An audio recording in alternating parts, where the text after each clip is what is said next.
Hey there, this is Teresa Romain, and I am excited that you're joining me for this Facebook Live because on this Facebook Live, I'm going to share with you why your relationship with pain, how you respond to pain, will either support you to live a full out life of freedom and joy and love and abundance, including with money, or it's going to keep you in pain, in unnecessary scarcity. So after a few technical difficulties getting this live going, I'm so glad you're here.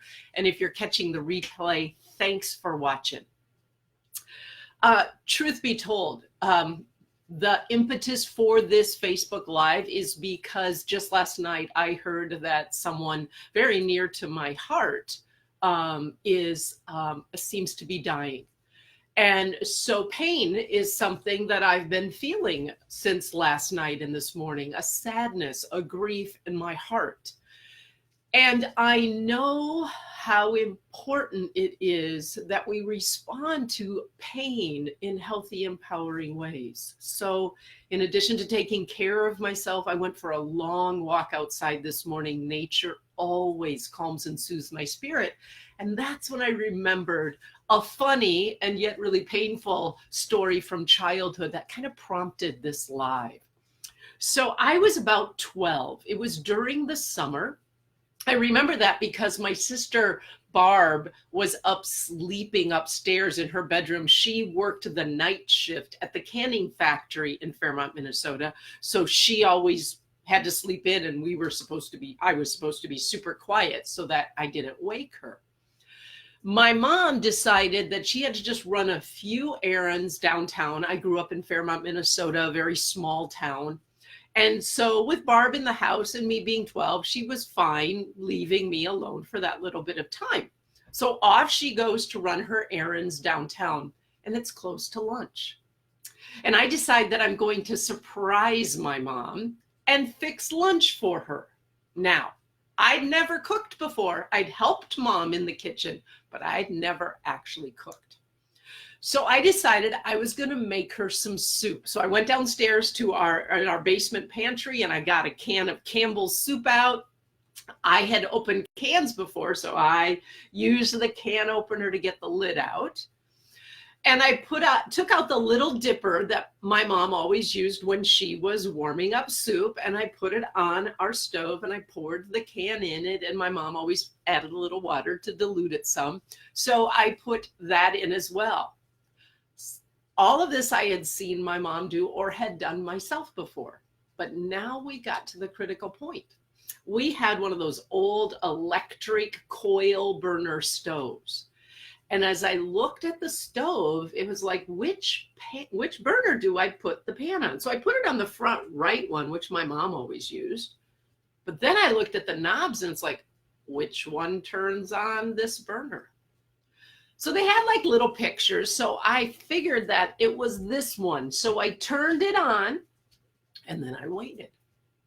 Now, the attention span of 12-year-olds is not all that long. And after a minute or two, I thought I did something wrong. I must have not turned on the right burner, because whenever I saw mom cooking soup, the burner was flaming red. It was red hot and my burner was still black. So clearly I had done something wrong. I must have turned on the wrong burner or something. So I still thought it made sense based on the picture. So I thought I'd just check to see if the burner was working. So I pulled the little dipper back from the burner, and yeah, hold your breath.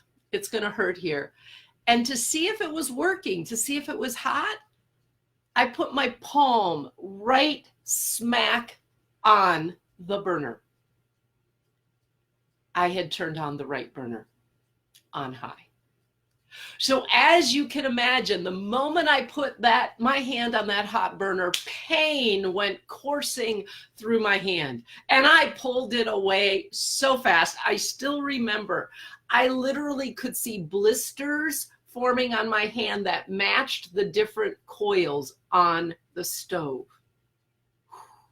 It hurt like heck. But here's the thing.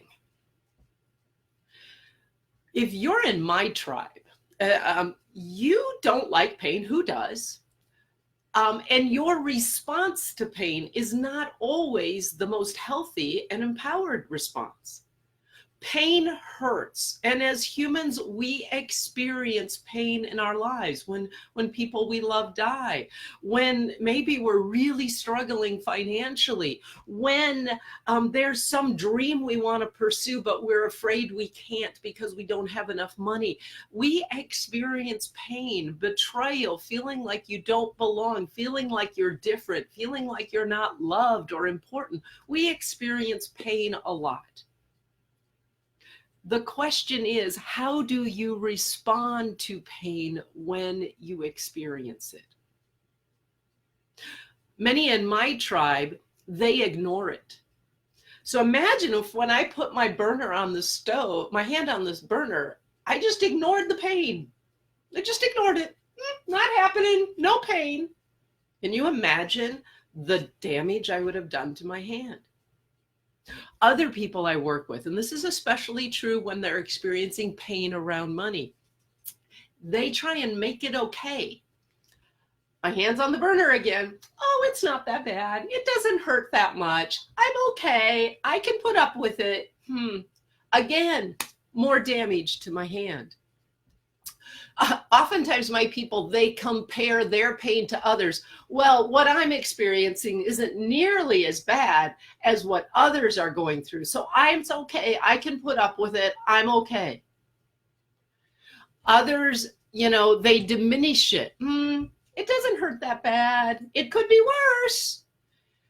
All the while, they're experiencing pain. Their hands on a burner, a hot burner, and instead of pulling it away, all of their ignoring it, making it okay, diminishing it, comparing it to others to make it okay, just keeps them in the position of causing further harm and causing further pain.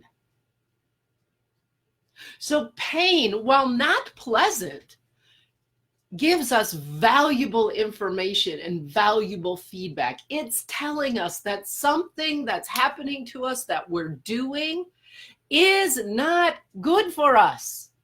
It means we have to respond to it in a way to take care of ourselves. I pulled my hand back. And you know what? From that painful experience, I learned, do not put your hand on a hot burner because it will hurt. And I've never done it since.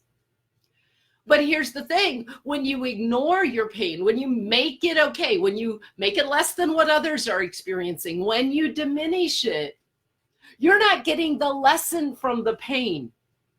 You're not learning like, oh, hot burner, not going to go near it. And that doesn't support you. That keeps you in pain and fear. I'm not afraid of stoves or burners or hot burners anymore. I'm not afraid of them. I respect them. My pain that morning taught me a lesson. Now, the other thing my people in my tribe do when they're experiencing pain, if they don't ignore it or make it okay or diminish it or compare or do any of that, they just plain old try to hide it. Hide it from themselves, hide it from others. I understand that because when I saw my hand with those blistered coils of the stove on it, my first thought was, oh my God, I can't tell mom. How am I going to hide this from mom? Because I knew I shouldn't have been using the burner. I knew I might get in trouble. But now imagine if I had tried as a 12-year-old to hide what happened to me, the blisters on my hand, the pain I was feeling. If I had tried to hide that from my mom and deal with it myself and fix it myself, which is what my peeps do around money and in so many other areas, and I get that.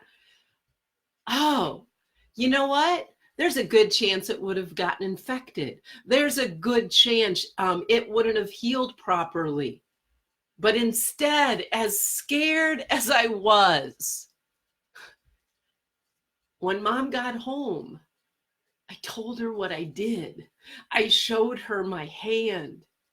And in so doing, my mom could help me.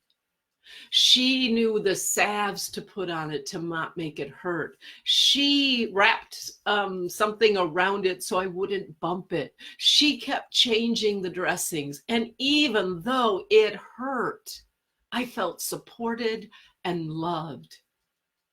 And I didn't get in trouble. She just underscored the valuable lesson that I had already learned. And so, my friends, I ask you right now, where are you experiencing pain in your life?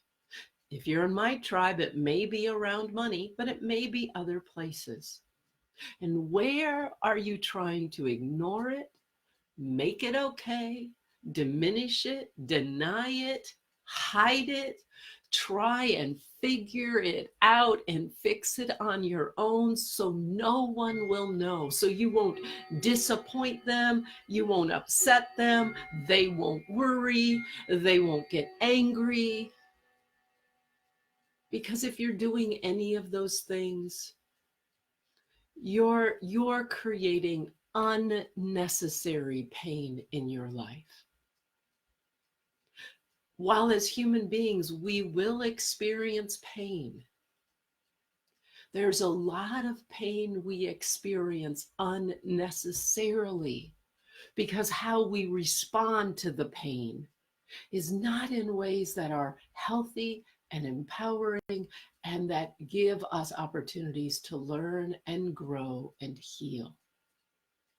So if this is striking a chord with you, if you've got some painful place in your life right now, the first step is to admit it hurts. It hurts. And once you admit it hurts, then you can begin to see, how can I respond to it in a way so I don't cause more damage, more pain? Who can I tell the truth to and ask for help and support? Trust me, you'll notice my hand healed perfectly. But that's because it hurt. There was pain, and I responded to it in ways that supported me to live and be free and be happy and healed again. And that's what I want for you. Not to live a life in pain and struggle and suffering and hiding and trying to figure it out and fix it all yourself, but a one where you get to live a full out life, going for your dreams of freedom and joy and abundance with health and wealth. That's what I want for you, my friend.